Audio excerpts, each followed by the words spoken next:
Pourri, donc temps parfait pour Tim Howard et Everton, dernier espoir au Brest de l'Angleterre cette saison en Europe.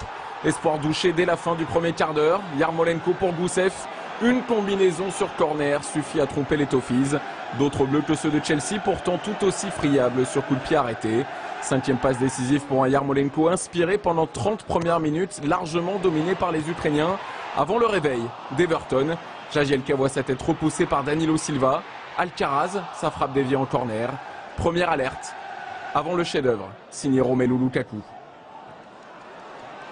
Conduite de balle, puissance physique et sens du jeu, tout est réuni pour offrir à Naismith le deuxième but de sa saison européenne.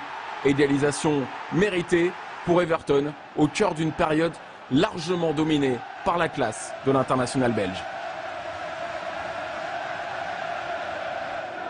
Reste maintenant aux hommes de Roberto Martinez à faire la différence. La seconde période doit servir à ça. Romelu Lukaku, encore une fois présent dans cette surface de réparation, pousse les joueurs du Dynamo Kiev à la faute. Aruna Kone, rentré quelques instants plus tôt, prend le dessus sur la défense ukrainienne et permet à Shovkovski de briller. Le portier ukrainien touché une nouvelle fois par cette frappe de Romelu Lukaku. L'international belge monte de vitesse pour faire la différence, mais va s'appuyer sur le collectif d'Everton en très grande forme, techniquement notamment, pour aller chercher ce pénalty concédé par Danilo Silva. La faute de main est évidente, l'arbitre espagnol de la rencontre l'a vu.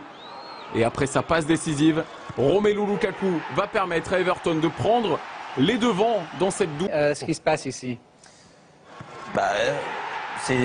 Il ralentit sa course parce que il attend de voir si le gardien lui donne une indication. Mais regardez, le gardien, il lui laisse pas trop le choix. Il fait semblant de partir à gauche, à droite. Et donc au moment où